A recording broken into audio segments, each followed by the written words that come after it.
The purpose of this voice log is to serve as a record of my activities here, separate from my official reports to Wardenclyffe Section HQ. I find this place to be much like our own world, except everything is in ruins. It's known as Dite, a name borrowed from a city in hell that appeared in Dante's The Divine Comedy. Personally, I don't believe in hell.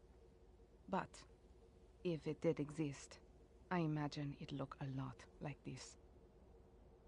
I'm Chloe Dubois, a researcher assigned to Wardenclyffe Section and member of the Caron Corps, which was formed to investigate this world.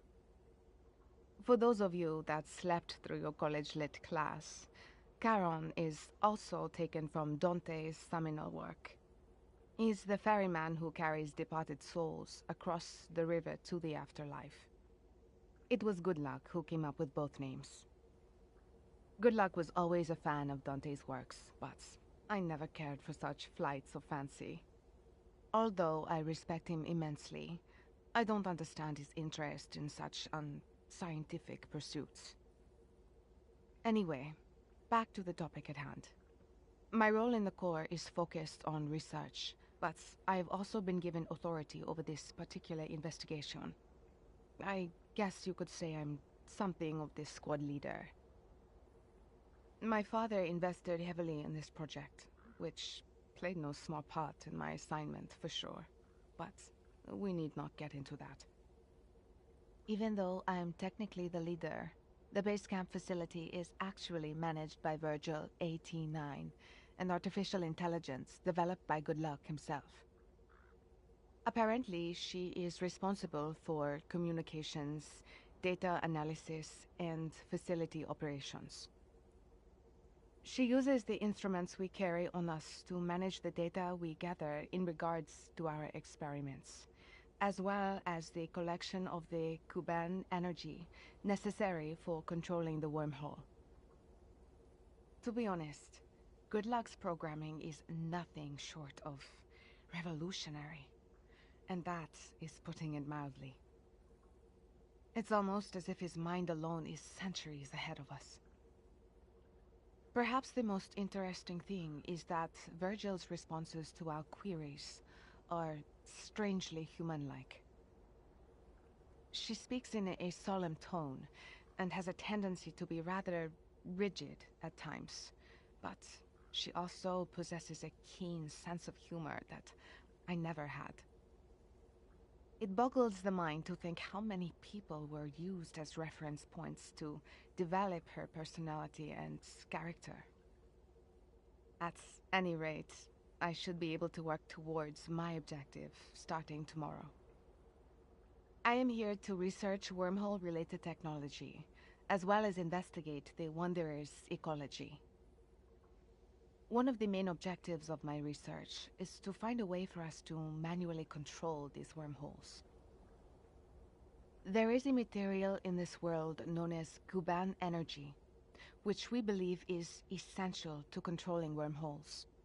As such, we must harvest as much of it as possible. If we can eventually perfect this technology, we will be able to instantly transport objects anywhere on the planet. Indeed, we may finally be able to realize the world system that Nikola Tesla proposed so long ago. However, the technology is incomplete, and opinions as to its viability vary widely within our section.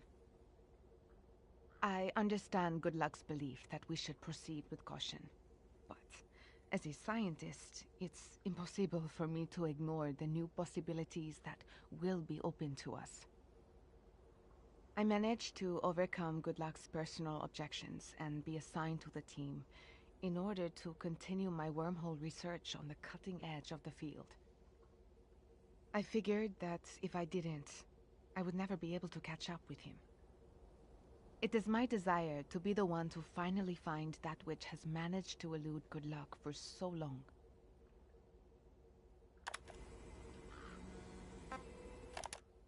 I am recording this while observing the Wanderers from a distance. They are strange creatures. seemingly able to continue communicating even after losing their heads. I will never get used to it, no matter how many times I see it. Since we launched our investigation, the cameras in our drones have spotted numerous human-like metallic crystalline life forms. Basically, they are the organisms referred to as Wanderers by Wardenclyffe section. Although we know that Wanderers are strange and unique organisms that take human hosts, we are yet to find any humans not already infested. Wanderers apparently got their name from their tendency to wander aimlessly about Dite until they come into contact with us. At present, the only thing we know about them is they are extremely sensitive to sound. Most Wanderers have poorly developed eyesight, but have offset that with hypersensitive hearing. Still, there is much that we do not know about their ecology. Naturally, we plan to continue our research until all of these questions are answered. Investigation Day 31. Our communications with headquarters have been unstable lately.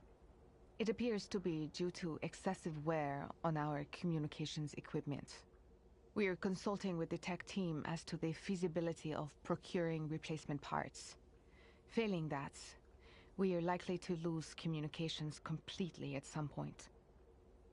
On the other hand, our research into the Wanderers' ecology is proceeding quite well. One thing we learned is that they seem to possess a shared consciousness.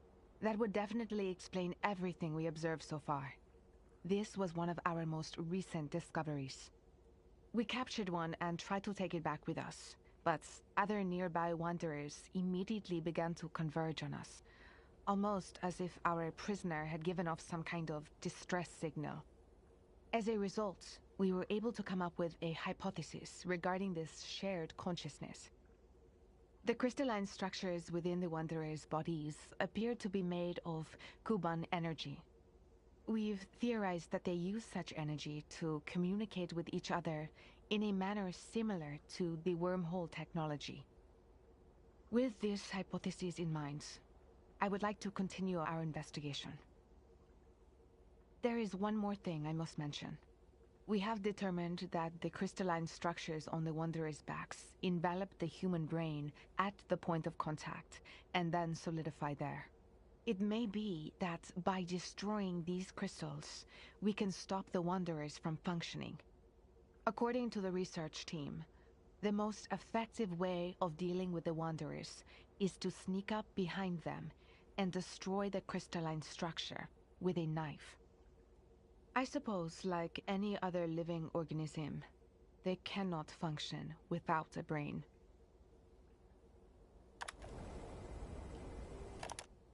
It has been 10 days since we lost pretty much all communications with headquarters. We have no timetable for the necessary repairs, so, on my authority, the Karen Corps is continuing its research.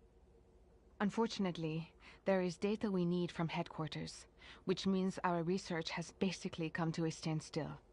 At any rate, I suppose I should record the latest developments in our investigation. First, we detected a response to Kuban energy from the dust around the base camp. If we can continue our research, we may be able to harvest Kuban energy from it. We have also found areas rich in Kuban crystals, so our efforts to harvest Kuban energy, as well as increase production of devices that utilize it, look promising. We should be able to obtain all we need that way. As for the Wanderers, our current concern is their relationship with the dust. Since we've detected Kuban energy within both of them, there definitely seems to be some sort of connection. When humans who have become Wanderers absorb the dust, perhaps the Kuban energy therein crystallizes within their bodies. We'll need to study this possibility in more detail. At any rate, we finally found a much more effective way of obtaining Kuban energy than directly harvesting it from the Wanderers. This is a major advance. While the proposed devices that utilize Kuban energy have their uses, the wormhole transporter is the one that fascinates me the most. A functioning transporter would greatly expand the scope and reach of our research team. We also need to accelerate our deployment of the skilled trainer, which has been stuck in the inspection phase. But I still do not understand how Goodluck ever conceived such devices. The ability to instantly transport matter or physically enhance the human body. That sounds like science fiction. Furthermore, they were both developed in such a short time, despite the fact that they use Kuban energy, an energy source we know almost nothing about. I am beginning to wonder, will I ever be able to match his talent? It has been 5 days since we lost all communications with headquarters. Furthermore, we've lost a considerable number of people to the Wanderers. And the Wanderers are not our only problem. We're beginning to run low on food as well. Fortunately, some of our members have had some luck hunting sheep and goats. So we do have enough food to last at least a little longer. However, it's unlikely that we will be able to secure enough food on a daily basis for all of the Garan Corps. This has forced me to make an important decision. Continue our research, or abandon it and pull out. Yet, I know that if we go back now, it will be some time again before we are ever able to return. No, it is more likely that we would never make it back here again. Our research data is still lacking. If we give up now, without anything substantial to show for it, all of our work here will have been for nothing. I know I should make a prompt decision, but it is not an easy one.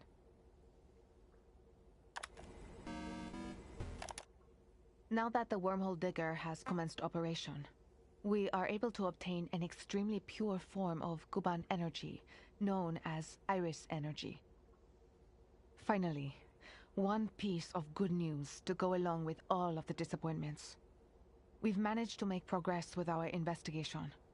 We sent out a unit on a scouting mission, and they reported finding a rather large creature during their patrol. I checked the logs, and they seem to match the exact time the anomalies were detected by the crew's instruments. According to Virgil's reports, there was a large amount of Kuban energy detected as well. It might just turn out to be a new species of wanderer. The combat team referred to the creature as the Lord of Dust.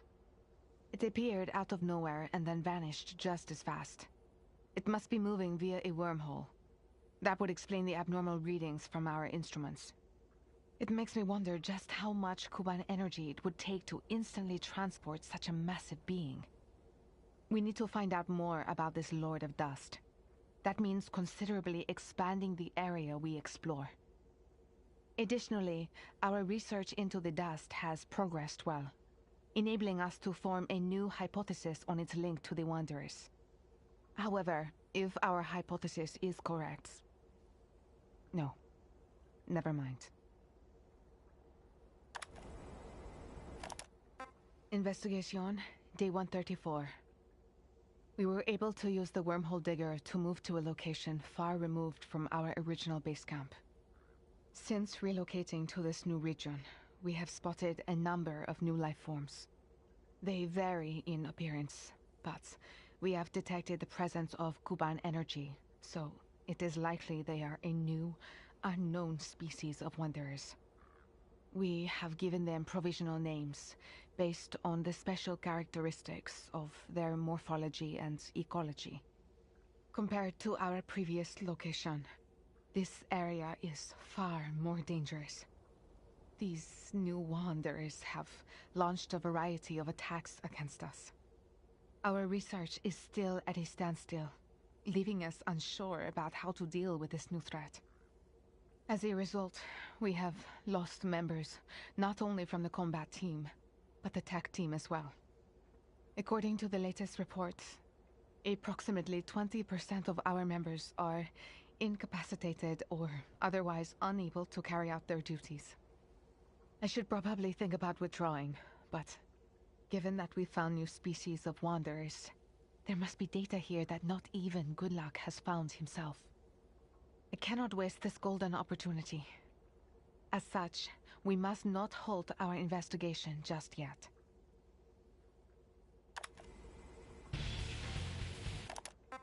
Investigation date...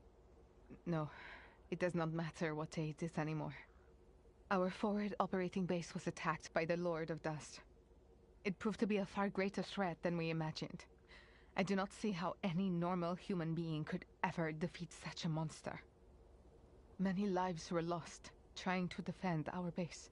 Even worse, just as we were picking up the pieces, tragedy struck once more. We suffered a large number of infections.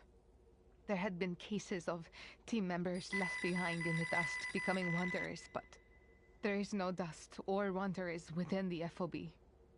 And yet a large number of infections occurred nearly simultaneously. I found it hard to believe. And as if that was not enough, it seems the infections were caused deliberately. I have no idea how it was done or by whom. However, the incident compromised our security, allowing someone to smuggle our research data and the Cuban energy out of the FOB. I have no idea why we were betrayed, or for what purpose. Even if I did, it's too late now. Our team members are turning into wanderers. Those who remain are turning against one another, each suspecting the other is infected. This world has truly lived up to its namesake, becoming our own personal hell. Our ranks have been scattered. I am currently working together with a number of researchers and other team members who were separated from the FOB. If there are any infected among us. I do not want to think about it, but I must not let my guard down. I wonder how the others are faring. We received a report that some team members managed to escape the base camp, taking Virgil with them. They were somehow able to contact headquarters and request help. I am a bit concerned about how they said Virgil was acting strangely. I am sure it's nothing, though. At least I hope. Unfortunately, we have yet to hear from them again. Everyone. I should have stopped this madness sooner. How many lives have been lost because of my pride and sense of rivalry? Nevertheless, I vow to do everything I can to survive. It has nothing to do with my work. I must warn the world of the danger posed by the Wanderers. I cannot die until I have done at least that much. I am a researcher with Wardenclyffe Section HQ, which came to investigate this world in 1975.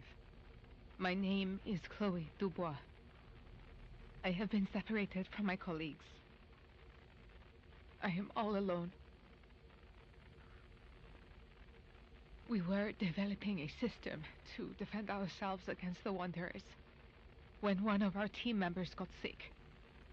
Although we had some of our project engineers and researchers evacuate with our development data, there was too few of them to complete the work.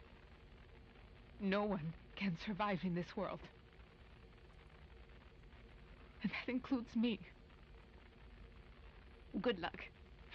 Did you disagree because you knew the destruction that awaited? And if you knew, then how? Who exactly are you, anyway? And what is your objective? It seems I will die without knowing anything more about you than I already do. I find that to be almost as painful as death itself.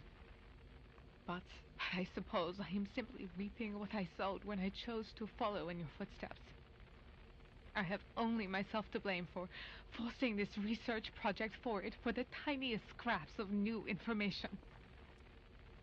My choice has doomed me to die without accomplishing anything. With no legacy to leave behind and no recognition. However, I do have one last theory I wish to share with whomever might be listening to this.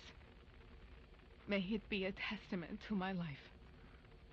Whether you are here to continue our research or have simply arrived via the wormhole, It does not matter. I just need somebody to have this information. It is about the so-called dust that pervades the world of Dite. We originally thought the Wanderers absorbed it, causing the Kuban energy within it to crystallize. However, we now know we were wrong. If my ideas are sound, it is the dust particles themselves that spawn the Wanderers. All the people of this world became Wanderers after they became hosts for the parasite. When you look at it that way, all of our research makes sense. A fitting name for these strange particles would be Dread Dust, due to the sheer havoc it wreaks. That also means that the act of creating Kuban energy and creating Dread Dust are one and the same. Clearly, this form of energy is not meant to be used by mankind. I was afraid to mention this theory to anybody, but now I am left with no other choice. It is clear now that this world met its ruin after some scientist here developed this dread dust in a bid to obtain a new form of energy. If we continue our research into Kuban energy, our own world will surely meet the same fate. This research was supposed to usher in a new age for mankind. I wanted to be the one to do that. But instead... What have I done? Please, whoever is listening to this, you must halt all research into Kuban energy back on our home world. You must not let our planet suffer the same fate as D-Day. No matter what.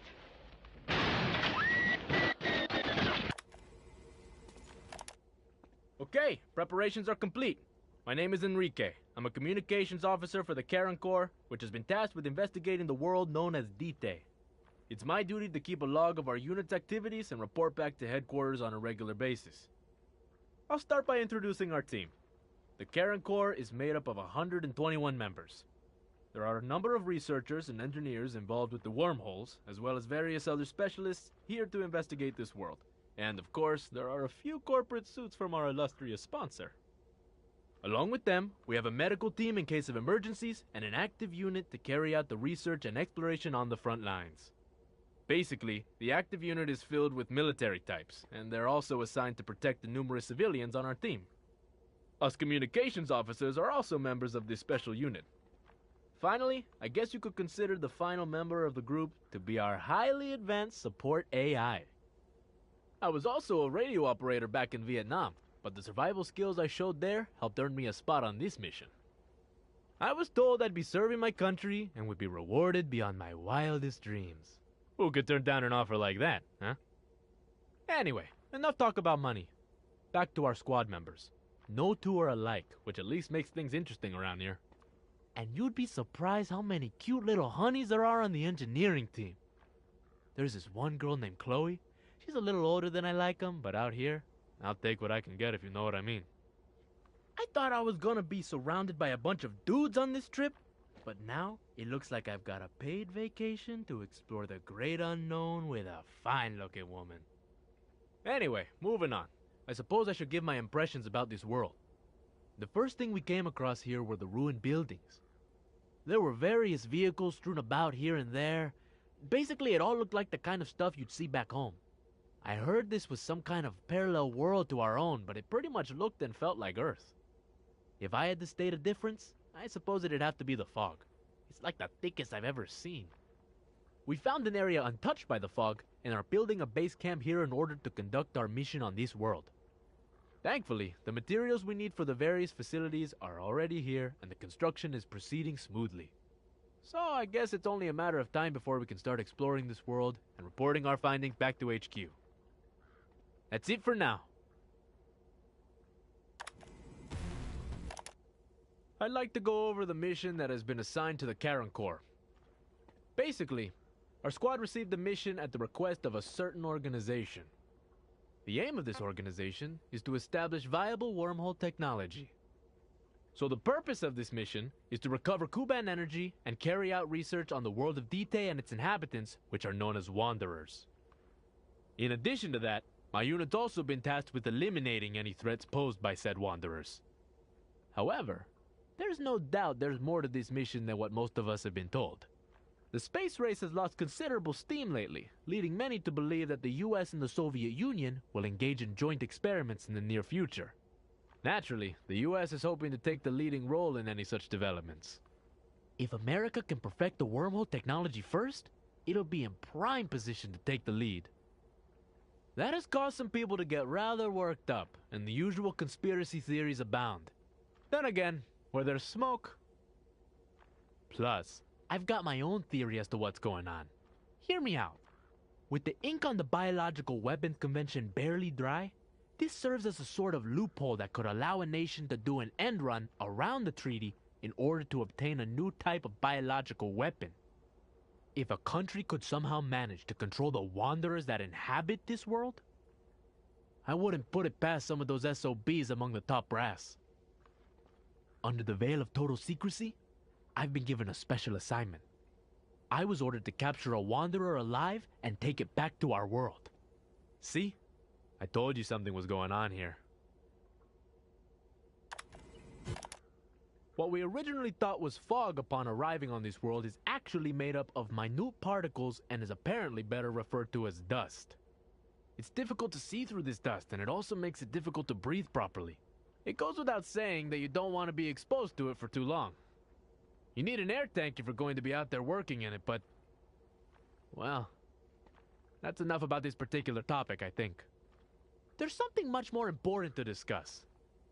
To put it frankly, our unit is rapidly falling apart. It's like there is absolutely no leadership at the top. I'm not exactly sure what the top brass were thinking when they put this crew together. It's clear this has all come about because we were never given a clear definition of our mission priorities. Some people focus on eliminating wanderers, while others think it is more important to protect the survivors and secure materials for our research. To make matters even worse, we're essentially forced to serve two different masters. There's Section HQ, and then there's the group responsible for actually funding the expedition. It seems there is always some kind of struggle going on between the people in charge.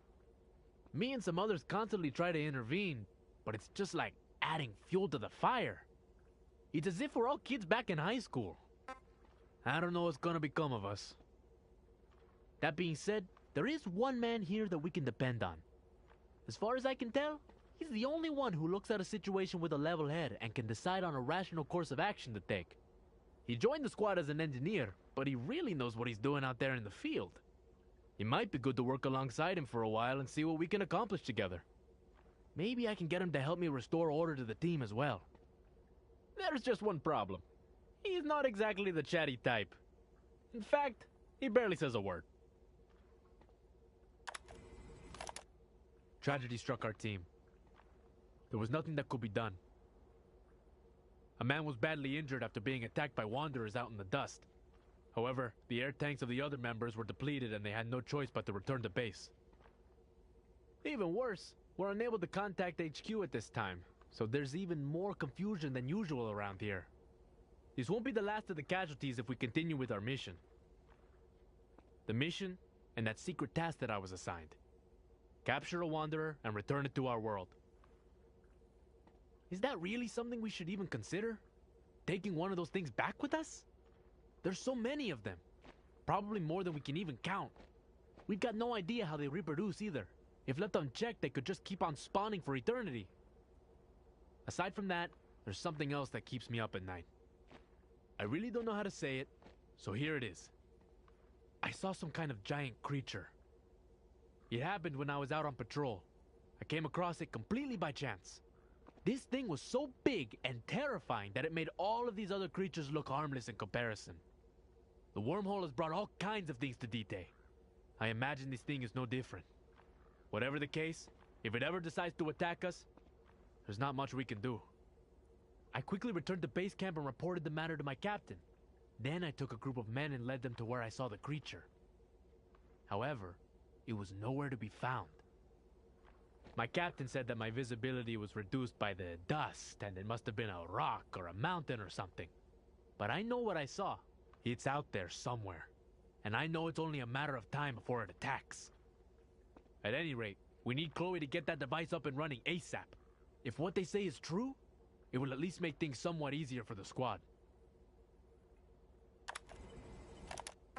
It came for us at last. It happened during a field test of the transporter that Chloe and the rest of her team had set up. If it worked, we'd be able to expand our search grid, making all of our jobs that much easier. At least, that's what we thought as we all went about our work. However, when the time came, that giant creature appeared right before our eyes. It had multiple legs, each striking the ground with fury as the beast slowly approached. It was just like what I had seen before. I knew it was no hill or mountain. The creature attacked us without mercy. It wasn't something you could just take down with a rifle or two. We had no choice but to flee. I simply kept running, all the while ignoring my comrades' screams. For those of us that managed to escape, we eventually came across some ruins. Although they were covered with a thick layer of dust, we needed to find a place to rest. So we went inside. You could have cut the tension with a knife, but for whatever reason, the creature refused to follow us inside. I can still feel my heart pounding just thinking about it. I can't shake that sense of fear and dread. If I never see that horrible creature again, it'll be too soon. That thing is like the Grim Reaper incarnate. We call it the Lord of Dust because it seems to rule over all that stands before it. Somebody gave it that name at some point and it just kinda stuck. I guess the way its massive body majestically strides through the dust is kind of lordly in its own way. Pretty much everybody on the team has called it that ever since. There's one other thing that I must include in my report. After we escaped from the Lord of Dust, I found a strange journal amid the ruins. It must have been left behind by some castaway. One passage in particular caught my eye. It's all my fault. I wish I could take back that decision.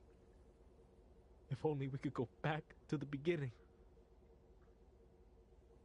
Does that make any sense to you? Because I can't make heads or tails of it. Maybe it was the last thought that person ever had on this world. Since we arrived on this world, we have come across numerous castaways. Unlike us, they seem to have come here after getting caught up in a naturally occurring wormhole. After hearing their stories, there is one thing we know with certainty. Although they are from different eras, we all came from the same Earth. Their history and dates of major incidents all correlated perfectly with ours. Which means these wormholes can extend through time itself. If that's true, maybe it means we can return to our own time as well. Did Top Brass know about this? And if they did, does that mean that they sent us here anyway? What about Chloe? Did she know? Were we sent out on this recovery mission despite them knowing the dangers posed by the Wanderers? Unfortunately, I have no answers. Only more questions. At least we have a bit of good news. I met somebody interesting among the castaways we've come across. A soldier with considerable knowledge and experience. He served in a mercenary group back home. He came from the year 1975. That's right, the same year that we were sent on our mission. He said the facility that they were using, he referred to it as Mother Base, came under attack, and he was sucked into a wormhole that suddenly appeared. He couldn't stop worrying about his friends and his partner that tried to save him. He really is one of the good guys. He's quite older than I am, but we think a lot alike, making it easy to talk to him. When I'm with him, I just feel my thoughts fall into place more easily, and before I know it, we're in the middle of a deep conversation. I'm not a fan of the missions they assign us, but I feel like his presence will help me get through them. We used the wormhole to move to a new location a great distance from our base camp. According to Chloe, this place is filled with new information just waiting to be discovered. It is far more dangerous than the previous area, making it hard to conduct the necessary research. The visibility here is the pits, and it's not just due to the dust. The place is overrun with vegetation. Unfortunately, duty calls, and we've got no choice but to answer. We've built a forward operating base in this area. It's nothing special, But at this point, we'll take any source of refuge we can get. Up until now, I haven't had too many serious problems health-wise. But lately, I've not been feeling so well. I don't see much need to visit the doctor, though. I'm sure it's just fatigue from working too hard. However, I'm not sure how much longer I can keep this up. Honestly, I just want to go home. I want to take some time off and visit the mountains, the ocean. You know, take my special lady with me and enjoy a tasty meal together. And then, I guess I should start today's entry. Lately, I've been feeling great. I don't get tired like I used to, and I'm able to ignore the everyday stress of this place. If this keeps up, our investigation should make good progress. We have discovered a singularity in this area as well. Clearly, it means there is more information waiting to be discovered. However, just as our investigation appears to be picking up steam, we do not have enough people to carry it out. It's not because they're out on some other mission either. They just got up and left. I can't believe them. We have all this dust here, yet they won't come. They really are a strange bunch. Well, I suppose complaining about it won't do any good. I've always been a glass half full kind of guy. If we lose some of our old friends, then we just need to make new ones. Now then, I need to see about sending the data collected by our AI. I also want to learn more about this wormhole technology. Chloe, where is she? I've got a million things to ask her. Eventually, we can share this information with our comrades. This is my latest update. There are no longer any humans here among us. There is no prosperity to be had. We'll travel back in time, seek out further information. We're spreading out like the darkness itself. The information shared with us has ended. There is nobody left to stand in our way. It is time to go home. Time to go on a journey. Together with Chloe.